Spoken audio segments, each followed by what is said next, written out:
Sammartino.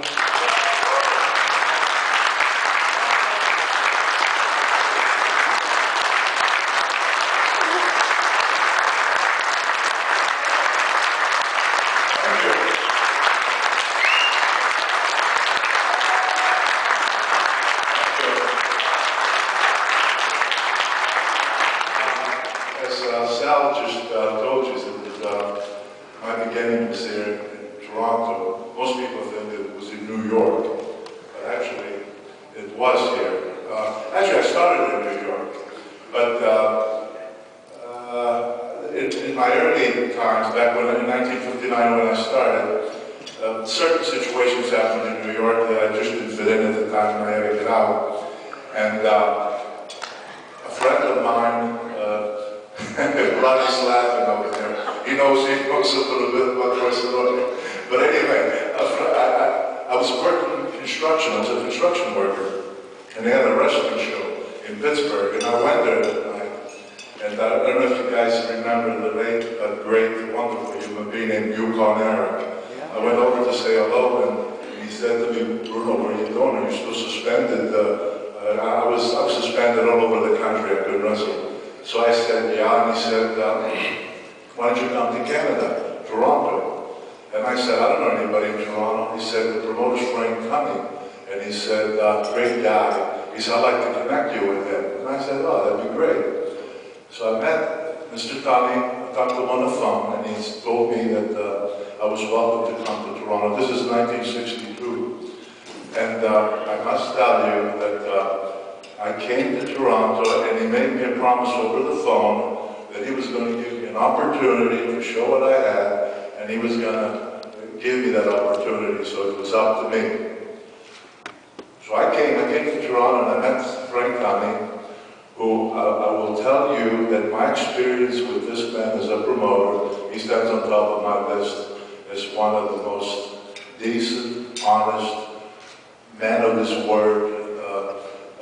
He was just, I could never say enough good things about him because his word was golden. And when he made me those promises, he kept them.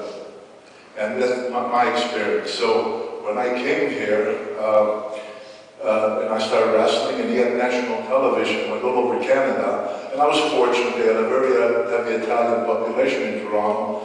And I went to a gym with some Italian newspapermen, and I did all kinds of feats of strength. And they published it in the Italian newspapers. The headline read, it says, "Il Sansone Italiano," which means the Italian Samson. Well, the Italians loved that, and pretty soon people started coming, and things started moving for me.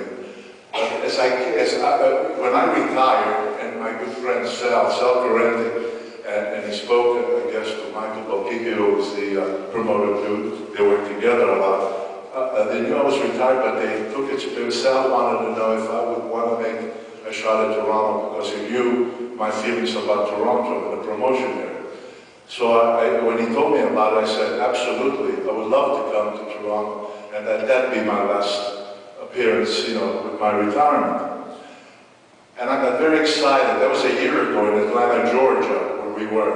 And I was very excited about coming here this weekend.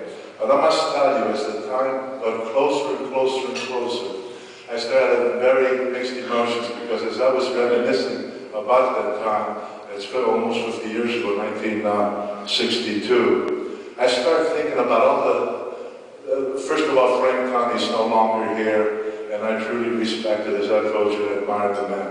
But what a past we had over here during the time that I was here. And the sadness that I'm telling you about is that as I was thinking about all these people, I'm thinking of some great stars that are no longer with us. They're all gone. Whipper, Billy Watson, Yukon Eric, the Solis brothers, Bulldog Brower, Igor DiPaolo, Waldo Varnaro, Stan Stacey, Gene Denucci. I mean, these were great legends of the wrestling world. And that thought of coming here and not seeing these people anymore saddened me tremendously. But then there were pluses too. For example, example, they were already introduced here. Somebody introduced Willie Farkus. Willie Farkus was a guy, believe me, in his heyday, this guy was like a machine, always in great shape. I mean, he was lean and mean, as the old saying goes. When he went in that ring, he was a non-stop machine. He gave the fans their money's worth. He worked hard. He was a dedicated guy, and I liked him and respected him. He's a very good man. And I gotta tell you about another guy that's very special to me, that I can't tell you enough good things about this guy. You all know him as Sweet Daddy Siki. Yes.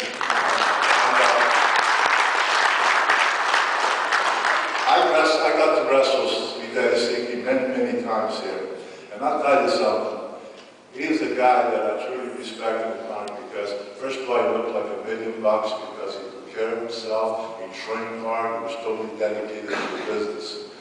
And when I got to wrestle him, it was hard to have a bad match because he had such great talent that he carried you to make the match great. I mean, he was always 100%.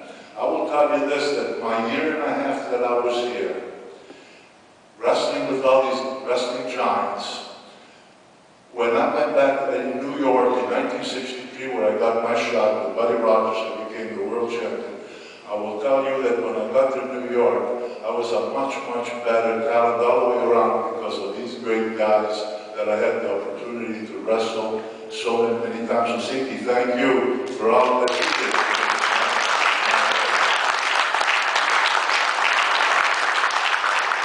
I don't want to take too much of your time because I'm sure the program is keep going on, but I would love to say this to you, the fans. A lot of you folks are younger here, so maybe were your parents or grandparents who came in my era back in the early 60s. They were great fans, very supportive. And it's reminded me the last couple of days, which I really want to thank all of you folks. As we met you and we signed the autograph and we took pictures with you, you were also extremely kind. You were always so generous with your kindness, really. And it reminded me back of there, and it just has never changed because, you know, you can look, people can look at some of us and say, well, these guys were stars. But in all honesty, you're the stars because without you, we're nothing. I mean, you know, I wrestled Madison Square Garden 200 times.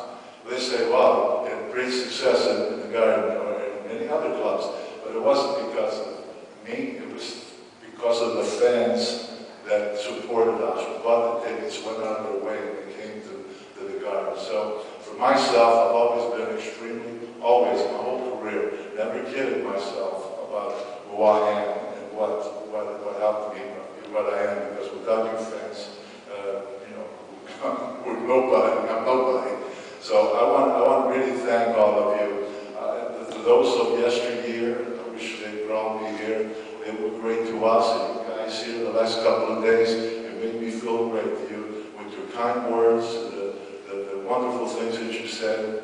I'm retired, this is my last shot on the road, but I will carry this with me. I'll always remember this weekend. And all you folks, I thank you from the bottom of my heart. Thank you. Woo!